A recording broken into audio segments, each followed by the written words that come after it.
Hi and hello friends, welcome to தில் kitchen. இன்றைக்கி நம்ம பார்க்க போகிற ரெசிபி என்னென்னு பார்த்தீங்கன்னா chapati noodles.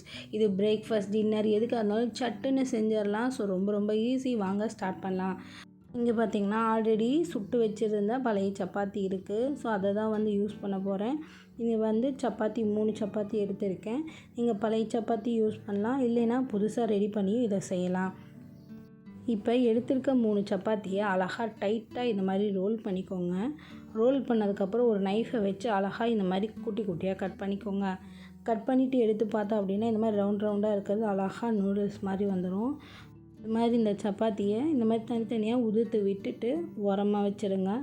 Next stove on பண்ணி ஒரு கடாய் வச்சுக்கோங்க. கடாய் நல்லா காஞ்சதுக்கப்புறம் ஒரு 2 டேபிள் ஸ்பூன் அளவுக்கு எண்ணெய் விட்டுக்கோங்க. இப்போ எண்ணெய் காஞ்சிருச்சு. இதில் ஒரு பெரிய வெங்காயத்தை இந்த மாதிரி நீல வாக்கில் வெட்டி கடாயில் போட்டுக்கோங்க. கடாயில் வெங்காயத்தை சேர்த்ததுக்கப்புறம் அது நல்லா வணங்கி வர வரைக்கும் நல்லா வணக்கிக்கோங்க. இப்போ பார்த்திங்க அப்படின்னா வெங்காயம் நல்லா வணங்கிருச்சு.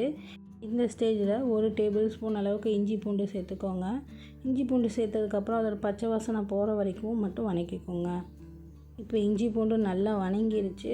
அடுத்து தக்காளி சேர்த்துக்கோங்க. இது பார்த்திங்கன்னா ஒரு பெரிய தக்காளியை நல்லா நீல வாக்கில் வெட்டி சேர்த்துருக்கோம். இது கூடவே தேவையான அளவுக்கு உப்பு சேர்த்து தக்காளி நல்லா வணங்கி வர வரைக்கும் நல்லா வணக்கிக்கோங்க. இப்போ பார்த்திங்க அப்படின்னா தக்காளி நல்லா வணங்கிருச்சு. அடுத்து இதில் கொஞ்சம் முட்டைக்கோஸ், கொஞ்சம் கேரட் அதை இதில் போட்டுக்கோங்க. இது கூடவே 1 டீஸ்பூன் மிளகாய்த்தூள், 1/4 டீஸ்பூன் கரம் மசாலா, இது ரெண்டையும் போட்டு நல்லா கலந்து விட்டு மிக்ஸ் பண்ணிக்கிட்டே குக் பண்ணுங்கள். நான் இங்கே பார்த்தீங்கன்னா 2 வெஜிடபிள்ஸ் தான் எடுத்திருக்கேன். அது வந்து முட்டைக்கோஸும் கேரட்டும், அதுவும் 1/4 கப் அளவுக்கு தான் இருக்கும். உங்களுக்கு தேவைப்பட்டால் நீங்கள் வேறு ஏதாவது வெஜிடபிள்ஸ் கூட சேர்த்துக்கலாம். அதாவது பீன்ஸு, பட்டாணி, குடமிளகா எது உங்களுக்கு வீட்டில் அவைலபிளாக இருக்கோ அதை கூட நீங்கள் சேர்த்துக்கலாம். காய்கறி எதுவுமே இல்லை அப்படின்னா ஒரு வெங்காயம் போட்டோம் இல்லைங்களா, அதோட இன்னொரு வெங்காயம் மட்டும் சேர்த்து போடுங்க. அதுவும் செம்மையாக இருக்கும்.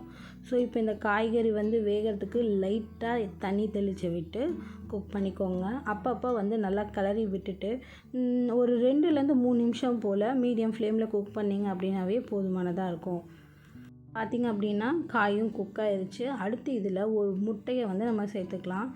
முட்டையை ஊற்றுனதுக்கப்புறம் ஒரு 2 செகண்ட் வெயிட் பண்ணுங்கள். இந்த மாதிரி வந்து கொஞ்சம் குக் ஆகிடும்.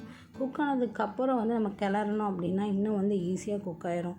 அதனால் ஒரு 2 செகண்ட் கழித்து நல்லா மிக்ஸ் பண்ணுங்கள். எந்த அளவுக்கு மிக்ஸ் பண்ண அப்படின்னா முட்டையோட எல்லா மசாலாவும் சேர்கிற அளவுக்கு நல்லா மிக்ஸ் பண்ணி குக் பண்ணிக்கோங்க. இந்த ஸ்டேஜில் தான் முட்டையை சேர்த்து நல்லா கலந்து விட்டதுக்கப்புறம் ஒரு முறை எடுத்து சாப்பிட்டு பாருங்கள். உப்பு காரம்லாம் கரெக்டாக இருக்கான்னு. தேவைப்பட்டால் உப்பு வந்து இந்த ஸ்டேஜில் சேர்த்து விட்டு நல்லா கிளறி விட்டுட்டு இப்போ நம்ம கட் பண்ணி வச்சுருந்தோம் இல்லைங்களா சப்பாத்தி நூடுல்ஸ், ஸோ அதை இதில் போட்டு நல்லா மிக்ஸ் பண்ணிக்கோங்க. இந்த சப்பாத்தி வந்து கொஞ்சம் ட்ரையாக இருக்கிறதுனால லைட்டாக வந்து தண்ணி விட்டுக்கோங்க. தண்ணி பார்த்திங்க அப்படின்னா ரொம்ப ட்ரையாக இருந்தால் அதுக்கேற்ற மாதிரி கொஞ்சம் சேர்த்து கூட தண்ணி விட்டுக்கோங்க. நான் பார்த்திங்கன்னா கொஞ்சம் சாஃப்டாக தான் இருக்குது சப்பாத்தி, அதனால் வந்து 2-3 டேபிள் ஸ்பூன் அளவுக்கு தான் தண்ணி விட்டுருப்பேன். உங்களுக்கு எந்த அளவுக்கு தண்ணி தேவையோ அது மாதிரி விட்டுக்கோங்க. ரொம்ப தண்ணி சேர்த்துறாதீங்க, டேஸ்ட் மாறிடும். ஸோ லைட்டாக இந்த சப்பாத்தி வந்து சாஃப்டாகிற அளவுக்கு சேர்த்தணும் அப்படின்னா சாப்பிட்றதுக்கு கொஞ்சம் வந்து நல்லாயிருக்கும்.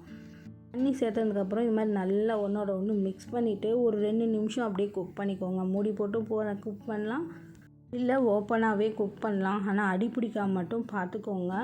இப்போ இது வந்து நல்லா குக் ஆகிடுச்சு. இப்போ இதில் லாஸ்ட் ஃபினிஷிங்காக கொஞ்சம் கொத்தமல்லி தழையை தூவி விட்டு மூடி போட்டு ஸ்டவ் ஆஃப் பண்ணிடுங்க. ஒரு 2 நிமிஷம் கழித்து திரும்ப கிளறி விட்டு பரிமாறுங்க.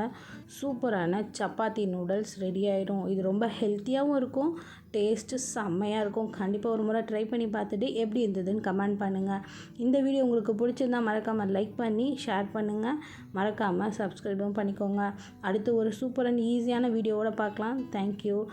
நல்லதே நினைப்போம், நல்லதே நடக்கட்டும்.